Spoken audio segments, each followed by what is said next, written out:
A gaming CEO tried to use ChatGPT to wiggle out of a $250 million payout, deleted the chat history to hide it, only to then admit it all in court. His company now owns one of the best ARPGs on the market and wants to become an AI-first publisher. What could possibly go wrong? Meanwhile, one game is absolutely farming this year's Game Awards, as we debate what even is an indie game anymore. On top of that, Valve is about to sell you a living room PC that might cost more than your console while performing worse. Borderlands 4 just dropped a free content update. Path of Exile 2 has confirmed Druid coming in a couple weeks. Guild Wars is getting reforged, and Time Quest 2 just revealed a new mastery. Hey folks, this is Rhykker, and I dig into ARPG and gaming news so that you can spend more time playing games. Chapters below to skip ahead to different topics. But before we move on, a word from this video's sponsor, Boot.dev. Boot.dev has gamified learning to code. They've built an online programming course into a fun programming RPG. You complete quests, you gain XP, you level up, you earn achievements, all while learning fully at your own pace. Boot.dev believes that the smartest way to learn to code is to ensure you're never bored. With this program, you'll learn Python and Go, back-end web development from start to finish, and it's designed to get you to write a ton of code since they believe that practice is the only way to really learn coding. Back in college, I took a programming course in Visual Basic, and I remember having to learn the most boring stuff and just kept thinking about how can I apply this to something that's actually fun. So I tried out Boot.dev, and literally from lesson 1, we're doing fun stuff. They frame it like we're building a video game, not some dull accounting software. Here's my dashboard. I'm level 10, working on the final lesson in chapter 5. So let's do this lesson together. It's trying to teach us about tracebacks, basically how to read errors in our code. So we hit run here, and we can read in the traceback. There's an indentation error, it seems. So I think up here, yeah, this is indented too much. Let's try running again. And okay, different error this time. Syntax error on line 3. Oh, looks like they forgot to close the parenthesis. Let's try running that. Hey, all right, submit. And we got it. And if you ever find yourself struggling, you can consult with Boots, an AI bear wizard that's been trained in every lesson and can walk you through your issues. But you could always just look at the solutions as well if you want to see the instructor's code. So click the link in the description and use my code Rhykker to get 25% off your first year on the annual plan of Boot.dev. Starting with some quick Diablo 4 news. If you haven't picked up the game yet or the expansion, there's some big discounts going on right now for Black Friday. Standard edition is 55% off, the expansion 65%, and the bundle 60% off. In other news, we had the Golden Joystick Awards this week. Those are the fan-voted game awards, and Claire Obscure Expedition 33 swept them. The game won literally every award it was nominated for. Ultimate Game of the Year, Best Storytelling, Best Visual Design, Studio of the Year going to its dev Sandfall, Best Supporting Performer to Ben Starr, and Best Lead Performer to Jennifer English. Worth noting is that it was not nominated for Best Indie, and this is a contentious topic for the Game Awards coming up in December. For the Game Awards, it's nominated for 12 awards in 10 different categories. Game of the Year, Best Game Direction, Best Narrative, Best Art Direction, Best Score and Music, Best Audio Design, Best Independent Game, Best Indie Debut, Best RPG, and then 3 actors are getting nominated for Best Performance. Most of the people nominated for Best Performance are from Expedition 33. Now, outside of Expedition 33, Death Stranding 2 on the Beach and Ghosts of Yotai received 8 nominations each. Hades 2 was nominated for 6, and Hollow Knight Silksong was nominated for 5 awards. The Game of the Year nominees are Expedition 33, Death Stranding 2, Donkey Kong Bonanza, Hades 2, Hollow Knight Silksong, and Kingdom Come Deliverance 2. Sony got the most nominations under its belt with 18, followed by Kepler Interactive at 14 nominations, but most of those are from Expedition 33. And I think Expedition 33 deserves to scoop up a bunch of those awards. But it does bring into question the Game Awards classification of indie game. The nominees for Best Indie include Absalom, Ball X Pit, Blueprints, Expedition 33, Hades 2, and Hollow Knight Silksong. And it doesn't really feel fair that all these games are in the same category. I mean, Blueprints made by one dude and Expedition 33 in the same category. It's, an indie game used to mean independently published, right? Indie, short for independent. As in, you published your game yourself, which historically meant you were a small team with a low budget. Today, indies have come a long way, and there's debate on whether indies should now in 2025? Should it refer to the team size? Should it refer to the game's budget? What qualifies as an indie game anymore? And I think the Golden Joysticks at least do a better job at separating things out into best indie and best indie self-published. But even then, I think budget size should factor in, because Baldur's Gate 3 was self-published, and Larian is a studio with 500 devs? I mean, the entire point of having a separate category for best indie game is because the assumption is an indie game could not win Game of the Year, right? It was to shine a spotlight on titles that, on paper, these games have no chance to compete with big budget games for the Game of the Year title. It's to recognize talent and creativity on a limited budget. But again, today, what it means to be indie has changed. And I think with it, we need to change how we categorize these awards.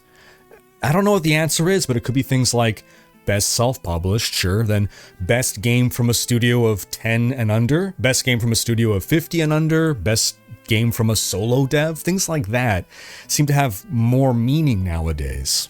But what do you folks think? What kind of categories should we have instead of best indie, or are we fine with best indie as it is? Meanwhile, the solo developer of Megabonk has withdrawn his nomination for best debut indie title because he said he has made other games before under different studios.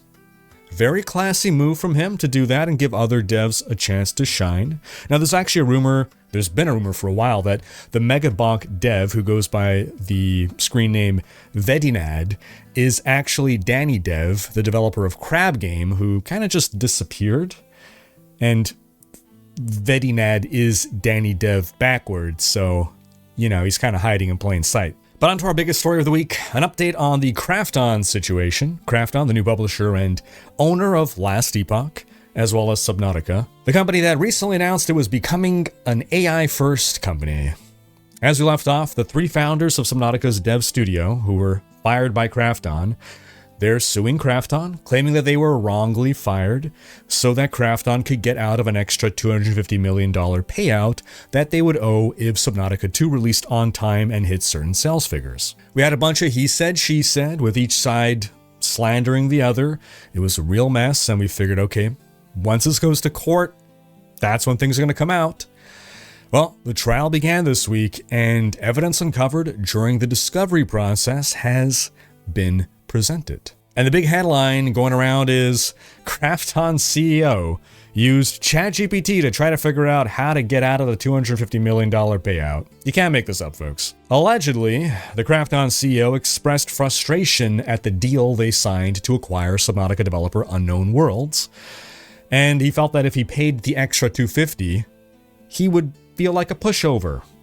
So he wanted to get out of paying the extra $250 million to avoid professional embarrassment. Now, in fairness, yes, Krafton definitely paid way too much for Unknown Worlds. $500 million is what they spent up front with the clause for an extra $250 million, when Subnautica 1 only sold 6 million copies.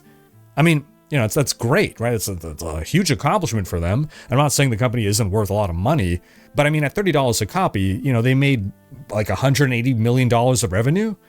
Not even talking profit, just revenue. So how Krafton evaluated Unknown Worlds as a company worth $750 million is kind of beyond me.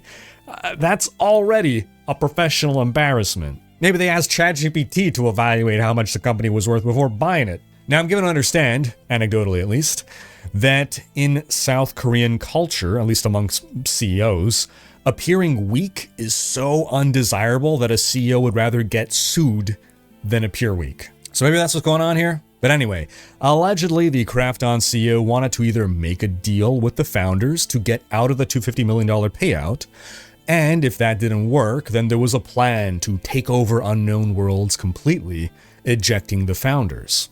Well, we know what happened.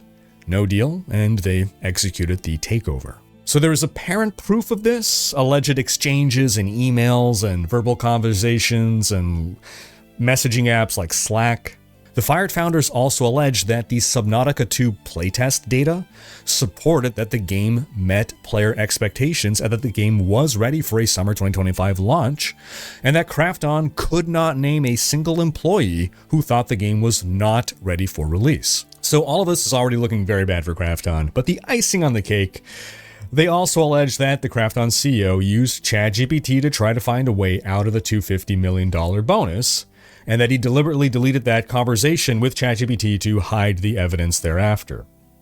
Now, initially, Krafton's response was that this claim was just a tactic from the fired devs to distract from their own efforts to destroy evidence, claiming that they had told their people to delete their ChatGPT logs. Well, that was a moderately okay defense to just say they're lying, that conversation didn't happen, until the Krafton CEO just admitted it. He just admitted to trying to find ways out of the $250 million payout, that he spoke about the matter with various teams within the company. He spoke to the legal team, he spoke to the finance team, the corporate team, the PR team, and then, and I quote, "I also actually searched on ChatGPT to get faster answers to figure out what kind of rights we have." And guess what? ChatGPT actually told him, yeah, it's looking really difficult to cancel the earnout. And his reason for why he then deleted the chat log? Well, apparently at some point he learned that OpenAI can use any information you submit to it for learning purposes. So he didn't want OpenAI to have sensitive company information. So he deleted the chat logs. Because, yeah, that'll do it. I'm sure we can all just take back the information we submitted to ChatGPT just by deleting our side of the conversation. Yep, that's how it works. That totally erases our data from their servers. Like, if I delete an email that I sent you, that deletes it from your computer, right? You don't have that email anymore. Now, one thing that came out that possibly makes this guy not look totally terrible, awful, and incompetent is that he only started trying to get out of the $250 million deal after he learned that 2 of the 3 co-founders were not directly working on Subnautica 2 anymore. And in his defense, indications were that this is correct. We can publicly see that at least one of the founders has been working on an AI-generated Christmas movie instead of the game. All that came out back when they were first fired, and it was very muddy as to who was in the wrong. So now we're kind of getting back into he said, she said territory. Maybe Krafton is being actively malicious here, in that they want to get out of the $250 million for no good reason other than not wanting to pay it. Maybe they do have, or they feel they have legitimate reason for getting out of it. Maybe they feel that the founders are being, or were being irresponsible or incompetent or not doing their jobs. I don't know, but at the very least, the Krafton CEO and Krafton as a whole is looking incredibly incompetent. The CEO admitted to making dozens of ChatGPT inquiries every day in regard to general business at Krafton. So now it all makes sense why Krafton wants to become an AI-first company. ChatGPT is already basically running it. Now, it is so incredibly unfortunate that this story about Krafton emerged basically right after or right around the time of the announcement that they were acquiring Last Epoch, because it has cast such a huge shadow over a wonderful game and a wonderful team. But the saddest part of it all, as it turns out, David Brevik, one of the fathers of Diablo, he runs a publishing company these days. Skystone Games formed at least 5 years ago, and they've published several titles at this point. He actually wanted to publish Last Epoch. In an interview with PC Games N, Brevik described Last Epoch as the one that got away. He said, quote, "We were trying to convince them to let us become the publisher. In the end, they decided to self-publish, but we gave it a good run, and we came close. It's a good team. They're really, really nice guys. I spent a bunch of time with them. They came over and played board games at my house and stuff. Now, I won't pretend to know whether Last Epoch would be in a better spot today had the devs agreed to be published under Brevik's label." Last Epoch ran a successful Kickstarter. They launched a successful game, and had their business model been like Grim Dawn's, a standard game plus paid expansions, then they probably could have stayed independent. But they were ambitious, and they promised a live service model with free seasonal content and only cosmetic microtransactions, and that's what they've been delivering, but they need more funding to do that. Judd Kobler, founder of Last Epoch dev EHG, recently said on Reddit, quote, our options were limited. We needed funding, and our options were looking like A, pivot to working on someone else's IP, B, taking funding elsewhere where we liked the company less than Krafton and would stifle our vision for the product, C, join Krafton, or D, go bankrupt and actually cease to exist. I know everyone will call doom and gloom, but I still strongly believe long-term this will allow us to compete in the space in a much bigger way. I think that's something that some fans need to take stock of. The current model was not working, and I feel like there's just some denial about that. The status quo could not be maintained. It would have run the company into bankruptcy. Yes, they made a lot of money at launch, but that money is being spent on the ongoing development of content that has not been profitable. And eventually, the money will run out, and once the money runs out, the game's dead. Something had to give. Now, personally, I wish that they had released Last Epoch as a mostly one-and-done product. You keep a skeleton team maybe running small seasons just to keep the game alive, and then use the influx of capital from launch to fund Last Epoch 2, now with a much bigger budget. But they had made promises to their backers, they had a certain vision from the start, and they've been doing their best to deliver on those promises. In other news, we got some more information about Valve's upcoming Steam machine this week, the pre-built plug-and-play living room PC that'll be able to run all of your Steam games. Price point has been a huge question for this one. It sounds like it's what's going to make or break it, and it sounds like Valve is not trying to price competitively with consoles, but rather with PCs. The PS5 currently retails for up to $550, with the PS5 Pro going for $750. The Xbox Series X starts at $600. Linus Tech Tips spoke with Valve, and they told him they expect the Steam machine to be very competitively priced with a PC, and it'll be priced like a PC rather than like a console, with games subsidizing the upfront hardware purchase. For those who don't know, consoles are sold at a loss, and they make their money back selling games. So when Linus asked about a price point of maybe around $500, he said, quote, "Nobody said anything, but the energy in the room wasn't great." So yeah, anyone hoping for a price point around $500? It's unfortunate, but it kind of makes sense. Valve can't afford to release a PC that loses money up front and makes the money back on game sales, because then every business in the world would just buy Steam machines to use as inexpensive, high-performing office computers. They'd never buy any games, and Valve would go bankrupt. Still, it's going to be hard to sell a machine that performs worse than a PS5 for a higher price than a PS5. And it kind of calls into question, who's their market here?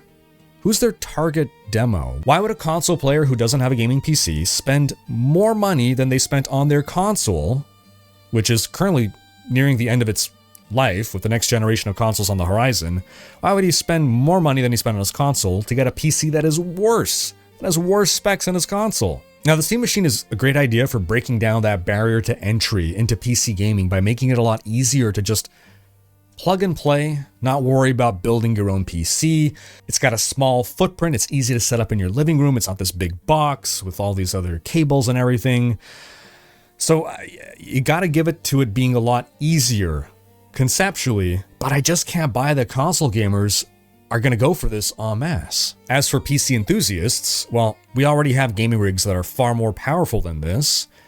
Many of us built our own computers, and we can likely build a small living room computer with better specs for cheaper. There is the convenience factor, of course, but now we're getting into a niche within a niche, right? Power users who are willing to pay extra for convenience. We exist, but we're surely not a big enough market to support this. Now, Valve probably has a better idea than anyone what kinds of gaming PCs people have. Their Steam hardware survey gets them great data, and that data shows that the Steam machine outperforms 70% of current gaming PCs. I'm willing to believe that. Lots of people are getting along just fine, or struggling to get along, with older rigs. A lot of people are okay with, not having stable frame rates, or dipping down to 30 FPS, or running games on lower res or lower graphics, just because this stuff's expensive, man. So could it be that this is the market that they're after? I figure people that fall into that 70% could be grouped into two categories. The first is very budget-conscious people And if you're very budget conscious, then you're probably going to want to build your own custom upgradable unit rather than lock yourself into a pre-built box. And the second kind of person is people who game on PC but are not tech savvy enough to build their own PCs, or they just don't really care about PC gaming enough to bother learning to build their own PCs or going through that effort. And they're perfectly happy just running games on lower graphics or just running older games or less demanding games. So I can see this maybe appealing to that second group. What? Oh, just for, just $700, I can get this super easy, hassle-free upgrade and enjoy more modern games without spending a fortune on a top-end PC? Still, though, if you're planning to buy a new computer, would you really go for something that is weaker than a PS5? Why not just get a PS5 at that point for cheaper? Of course, it could come down to game selection, but again, I mean, it just feels like chasing niches within niches here. I don't know, folks. If this costs like $800, do you see yourself buying this or skipping it? And what kind of consumer are you? How does your PC compare to the Steam machine? Do you have a console? Do you have any consoles? Why would you want to buy the Steam machine? Sound off in the comments. Now, one good thing to mention, Valve recommends sharing your game library on microSD card between Steam Deck, Steam Frame, that's their upcoming VR unit, and Steam Machine. So, that's great, not having to have separate installs across all your platforms, just a simple plug and play, especially if you're into like modding and have more elaborate setups. Of course, you're not going to get the performance of an NVMe drive, but the convenience makes up for it, and honestly the performance loss will be imperceptible to the average gamer anyway. Then in some exciting Borderlands 4 news, Bounty Pack 1 released this week, and it's free for all players. Normally this would have been paid content or included in the special editions. Those are supposed to have the first 4 bounty packs for free, but they are releasing it for free for everyone, and it will not count as one of those 4 bounty packs included in the special editions. So they also announced that there will be a 5th bounty pack also releasing in 2026. So 4 packs will release in 2026 in total. Now, Bounty Pack 1 was released for free because it's a holiday-themed pack, and they wanted to get it out in time for the holidays, but they didn't get to add everything that they wanted to add into it, so it's a little lighter on content, and they stress that future bounty packs will be more loaded with content than this free one. And that's great because early reports from players seem to be that this new content is good, but it's only about an hour's worth of content, and if they had to pay $10 for it, it would have been disappointing. Also, just as a clarification, bounty packs are not the same as story packs. Bounty packs add new cosmetics, gear, missions, and a new boss fight. Story packs are more like big DLC or expansions even. They're the bigger content updates with a new Vault Hunter, multiple main missions and side missions, a new zone, new gear, new cosmetics. And Story Pack 1 is going to be coming in the first quarter of 2026 and will include the new Vault Hunter Cash, the former casino robot. Also, a new takedown is in development to expand the endgame. It'll release for free for everyone early next year. And we're getting the addition of invincible bosses, the first of which is coming in December, not literally invincible, along with an ultimate Vault Hunter mode for some new stuff to grind and farm in the endgame. Oh, and along with a free content drop this week, we got a patch that adjusted the drop rates for class mods so that mods for your current character are more likely to drop. That's great. And they added a new legendary loot indicator to the combat radar, another great change that takes us one step closer to just getting our damn radar back already. Then in some no rest for the wicked news, co-op closed beta tests will be happening soon. They're currently accepting applications for testers. They will only be accepting a few to begin with, but at a later time there will be a test open to the public. And we got confirmation that an early 2026 release for multiplayer is being targeted. During a dev Q&A on Discord, we also learned a few more tidbits. Enemy scaling with additional players will not just be inflating their health numbers, it'll be increasing the number of enemies and adjusting their placement. I love this approach. Bullet sponges are not fun, and in Wicked, the real difficulty does come from having to deal with multiple threats at once. The next big update will include the addition of classes to replace the attribute level up system. There will be 26 classes, and it's really just weapon-based. Your class is determined by what weapon you wield, so you can basically swap class at any time. What this means is that now if you get a new weapon drop that you don't meet the attributes for, that's just not going to be a thing anymore. You'll be able to try any weapon that drops. I really look forward to trying out this change. It is huge. Multiplayer will have friendly fire. I hope this can be a server setting that we can disable or address the scaling of. They've also been testing out the idea of a corpse run, where when you die, you have to go retrieve your corpse to get your loot back. I really hope that this is going to be an option that you set on server creation, because that does not sound fun to me. Parries are getting streamlined rather than a separate button. Parrying will share a button with block. If you tap the button, it's a parry. If you hold it, it's a block. Bows are having their normal arrow rune removed, and it'll just be made a baseline ability with the bow, so pure archer builds return. Great to hear. Glad they're reverting this. Overall, looking forward to 2026 for No Rest for the Wicked. Then in exciting Path of Exile 2 news, we got the teaser trailer for patch 0.4, The Last of the Druids, showcasing this wicked transformation into a werewolf. Plus, we got this splash art with a druid on it. Guys, I'm starting to think that maybe, just maybe, we'll get the druid this update. Back from when I tried the druid at Gamescom 2023, it was really cool back then, and I'm sure it's even better now, so I can't wait. The transformations were awesome. We'll be getting the live reveal of this update on December 4th, with the release on December 12th. Now, based on some data mined files, the monk is likely to get its third ascendancy, the martial artist, with this update, and based on previous interviews, we should be getting a significant endgame rework as well. And in some quick Path of Exile 1 news, we got a patch this week that added some quality of life improvements, as well as a new skill in Breach Hive Fortress encounters that destroys all walls around Aelith. It'll be available from the start of the encounter. Now we just need to get that added to the other breaches we run into in maps. In other news, we got the official reveal of Guild Wars Reforged, a massive update for the original 2005 MMO. It features all the original campaigns, but adds controller support, improved visuals and audio, some new quality of life like in-game quest trackers, and Steam Deck verification for those who want to play on the go. It's launching December 3rd, and if you already own Guild Wars, it's a free upgrade, with all your progress carrying over, and it'll include factions and Nightfall, all for just $20, which is cheaper than buying all of that today. Even if you're not into MMOs, folks, if you're a fan of old school RPGs, this classic has a great story-driven single-player experience. And it's being co-developed by ArenaNet, as well as 2 Weeks, a studio formed last year that consists of old ArenaNet staff. So you can trust that the right people are on this project. In some quick Time Quest 2 news, we got a preview for an upcoming new mastery, the Forge, who embodies the god Hephaestus, a crafty blacksmith and inventor.